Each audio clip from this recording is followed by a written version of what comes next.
కాకినాడ జిల్లా జగ్గంపేట మండలంలోని register office వెనుక వీధిలో తులసి డెంటల్ క్లినిక్ మంగళవారం ప్రారంభమైంది. టీడీపీ జగ్గంపేట మండలం అధ్యక్షుడు జీను మణిబాబు ముఖ్య అతిథిగా హాజరై రిబ్బన్ కట్ చేసి ప్రారంభించారు.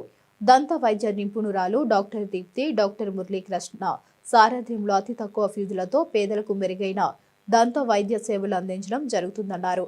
అత్యాధునిక వైద్య సదుపాయాలతో ఏర్పాటు చేసిన తులసి డెంటల్ క్లినిక్ ను ప్రజలందరూ వినియోగించుకోవాలన్నారు. ఈ కార్యక్రమంలో టీడీపీ నాయకులు పాండ్రంగి రాంబాబు, దేవరపల్లి మూర్తి, అడబాల వెంకటేశ్వరరావు, కూటమి నాయకులు పాల్గొన్నారు.